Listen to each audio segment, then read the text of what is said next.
أعوذ بالله من الشيطان الرجيم بسم الله الرحمن الرحيم الحمد لله الذي يفتتح بحمده كل رسالة ومقالة وأشهد أن لا إله إلا الله وأشهد أن محمد رسول الله اللهم صل على نبينا محمد وعلى آل نبينا محمد وبعد عباد الرحمن فإني أوصيكم ونفسي بتقوى الله المنان القائل في كتابه القرآن أعوذ بالله من الشيطان الرجيم يا أيها الذين آمنوا اتقوا الله حق تقاته ولا تموتن إلا وأنتم مسلمون صدق الله العظيم. Hadirin sidang salat Jumat yang dirahmati Allah Subhanahu wa taala.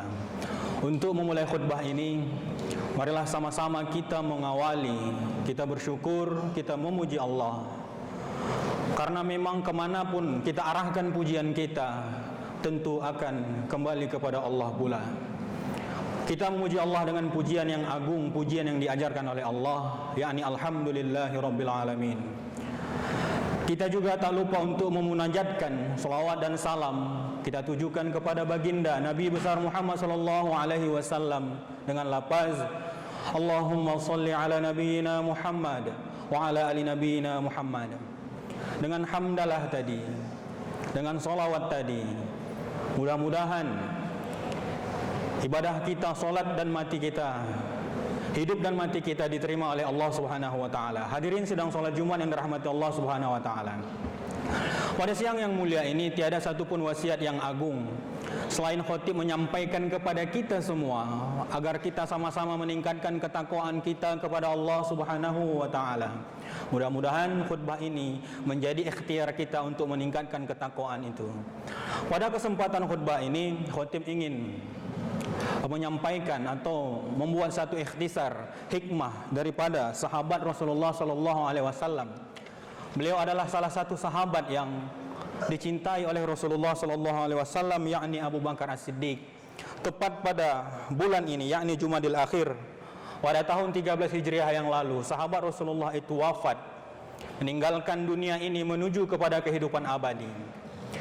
Tentu khutbah ini bukan ingin meratapi kematian atau kewafatan daripada Abu Bakar, tetapi kita ingin mengulas hikmah apa yang bisa kita ambil daripada semasa kehidupan Abu Bakar As-Siddiq radhiyallahu anhu, yang selama hidupnya telah menempuh jalan takwa dengan secara maksimal. Kita tahu Abu Bakar As-Siddiq adalah bernama asli Abdullah bin Abu Quhafa At-Taimi. Beliau adalah salah satu sahabat yang dijamin melalui lisan Rasulullah telah dijamin masuk surga, sehingga kemudian sebenarnya banyak yang bisa kita ambil hikmah daripada kehidupan Abu Bakar ini. Akan tetapi paling tidak ada 3 hal saja yang akan kita ulas di dalam khutbah ini yang dalam hemat khatib sangat berkaitan bagi kehidupan kita sebagai pelajar muslim di era ini. Hadirin sidang salat Jumat yang dirahmati Allah Subhanahu wa taala. Pertama sekali kita ingin mengambil hikmah soal ketauhidan, tauhidnya Abu Bakar radhiyallahu anhu. Dikisahkan dalam The Golden Story of Abu Bakar As-Siddiq itu, pernah suatu waktu Abu Bakar menguji salah satu berhala yang ada di tanah Arab. Kita tahu pada zaman dahulu banyak berhala di tanah Arab. Kemudian Abu Bakar datang kepada satu berhala. Beliau menguji berhala itu, beri aku pakaian. Tapi tentu berhala itu hanya diam. Beri aku makan, kata Abu Bakar. Lagi-lagi berhala itu juga diam. Karena memang kita ketahui bahwa berhala itu tidak memiliki kekuatan apa-apa. Lalu Abu Bakar melempar berhala itu sehingga berhala itu jatuh. Kita bisa mengambil hikmah di sini bahwa Abu Bakar pada saat mudanya adalah pemuda yang kritis, tidak terombang-ambing. Padahal kita ketahui pada zaman itu secara umum masyarakat Arab jahiliyah adalah menyembah berhala. Sehingga kemudian diriwayatkan Abu Bakar itu tidak pernah menyembah berhala sebagaimana Rasulullah sallallahu alaihi wasallam. Sehingga karena kritisnya cara berpikir Abu Bakar muda pada saat itu, dia tidak terjebak, tidak terombang-ambing oleh zamannya yang pada saat itu telah secara umum menyembah berhala. Apa yang bisa kita ambil hikmahnya tentang ini? Begini hadirin yang sedang sholat Jumat yang dirahmati Allah Subhanahu wa taala. Di dalam berbagai penelitian tentang ada yang disebut dengan teori generasi. Kita ini adalah termasuk gen millennials dan Gen Z. Apalagi Gen Z ini, kita ini semua hidup di bawah kuasa media. Hampir 70% hidup kita ini di bawah kuasa media. Hampir saja orang tua kita dan guru-guru kita tidak memberikan pengaruh yang signifikan melebihi daripada pengaruh media yang membentuk kita. Padahal setelah kita ketahui media itu sekarang adalah tempat perangnya ideologi, propaganda, mencampurkan hak yang batil, merendahkan akidah, mendangkalkan keimanan kita. Kita mengenal ada istilah hoax, post truth dan sebagainya. Banyak propaganda yang ditujukan kepada kita para pelajar-pelajar muslim ini. Kalau kita ingin berkaca daripada Abu Bakar itu, kritislah kita untuk membaca yang mana kemudian akan menghancurkan diri kita, mendangkalkan akidah kita, sehingga kemudian kita tetap berpegang teguh pada ajaran Islam itu sendiri. Menarik sebenarnya soal ketauhidan daripada Abu Bakar ini. Saat dia muda sudah berani, sudah mempertanyakan bagaimana kemudian berhala yang pada saat itu disembah oleh orang-orang masyarakat Arab jahiliyah, tetapi beliau tidak sembah karena kekritisannya. Ada dua hal, bagaimanapun kita dapati di dalam media sosial atau lingkungan hidup kita untuk mendangkalkan keimanan kita, tetaplah berpegang teguh bahwa hanya Allah Subhanahu wa taala Tuhan yang pantas untuk disembah. Apakah kemudian hanya menyembah Allah cukup? Ternyata tidak. Sebagaimana Abu Bakar tadi, selain kita hanya menyembah Allah, patut pulalah kita kuatkan keimanan kita. Hanya Allah pulalah tempat kita bergantung, tempat kita mempertautkan segala pengharapan kita. Berkaca daripada Abu Bakar tadi, marilah sama-sama selain kita daripada menyembah Allah, yakinkan di dalam diri kita bahwa tidak ada satupun di dunia ini yang mampu mendatangkan manfaat kepada kita. Tidak ada satupun di dunia ini yang mampu mendatangkan bahaya kepada diri kita selain daripada Allah Subhanahu wa taala. Itu soal ketauhidan Abu Bakar yang bisa kita teladani. Yang kedua adalah tentang gelar As-Siddiq yang disematkan kepada Abu Bakar. Sebagaimana secara masyhur di dalam riwayat bahwa Abu Bakar diberikan gelar As-Siddiq ini karena beliau membenarkan tanpa ragu apa yang datang daripada Rasulullah sallallahu alaihi wasallam. Menarik sebenarnya. Sebagaimana kita mengingat tentang sejarah tentang Isra Miraj pada waktu dulu, ketika setelah Rasulullah mengalami peristiwa agung yakni Isra Miraj, banyak pada masa itu orang yang telah beriman kepada Rasulullah, tetapi ketika mendengar Rasulullah Isra Miraj, mereka kembali murtad. Mereka menganggap bahwa peristiwa Isra Miraj itu adalah sesuatu yang tidak masuk akal, tidak rasional kata-kata orang pada saat sekarang.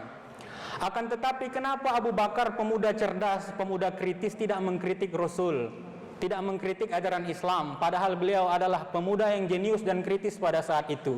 Ini penting untuk kita pahami. Ternyata di dalam Islam itu bukan hanya rasional, tapi suprarasional juga akan didapati oleh pelajar-pelajar muslim. Kalau rasional itu di dalam filsafat itu akan melihat bagaimana kejadian itu secara umum. Contoh, kalau rasional api bahkan secara empiris akan dia membakar, tetapi suprarasional berdasarkan keimanan kita, api tidak akan membakar kecuali izin daripada Allah Subhanahu wa taala. Abu Bakar memiliki kemampuan suprarasional semacam itu. Dia tahu jangankan soal Isra Miraj, bahkan lebih daripada itu kalau Allah menghendaki pasti akan terjadi. Itulah kemudian yang akan kita fahami daripada dua hal sampai ini. Apa yang bisa kita teladani daripada Abu Bakar Siddiq? Pertama, perkuat keimanan. Kedua, kuatkan pengetahuan, yakni ilmu tadi. Yang terakhir adalah yang ketiga, Abu Bakar Siddiq itu banyak sekali dijelaskan. Beliau adalah sahabat yang selalu berlomba secara maksimal untuk mengamalkan apapun yang diajarkan oleh Rasulullah SAW. Bahkan di dalam riwayat Muslim itu, pernah suatu waktu Nabi bertanya kepada para sahabat, siapa yang pada hari ini sedang berpuasa, siapa pula hari ini yang sedang memberi makan, setelah memberi makan orang miskin, atau siapa pula orang yang hari ini telah mengunjungi sakit atau mengiringi jenazah. Hanya sahabat Abu Bakarlah yang telah menuntaskan apa yang dipertanyakan oleh Rasulullah SAW tersebut. Artinya apa? Ternyata Abu Bakar itu tidak hanya kuat imannya, tidak hanya luas pengetahuannya, tetapi kemudian Abu Bakar itu juga senantiasa mengamalkan ilmu yang telah dititipkan Allah kepadanya.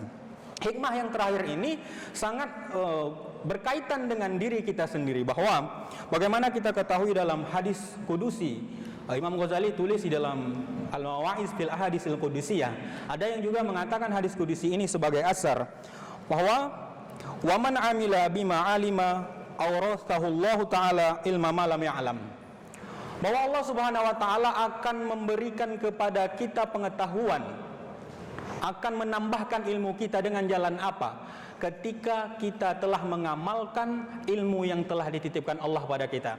Barangkali kemudian mungkin pernah kita mengalami sulitnya belajar, tidak mampu memahami suatu pelajaran yang mungkin kita sukai, atau telah kita kuasai ilmunya tetapi kita ternyata cepat lupa. Barangkali salah satu faktornya karena kita belum mengamalkan ilmu yang telah dititipkan Allah kepada kita. Untuk meningkatkan pengetahuan kita, untuk memudahkan belajar kita, cobalah bermula daripada mengamalkan apa yang telah Allah berikan sebagai ilmu kepada kita. Alhasil, kalau kita bermaksud meneladani Abu Bakar As-Siddiq, sudah seharusnya kita menempuh jalan takwa sebagai pelajar muslim dengan bersandarkan kepada 3 hal pokok di dalam Islam, yakni iman, ilmu, dan amal. Wallahu a'lam, mudah-mudahan bermanfaat. Barakallahu li wa lakum fil Qur'anil Karim wa nafa'ani wa iyyakum bima fihi minal ayati wa dzikril hakim.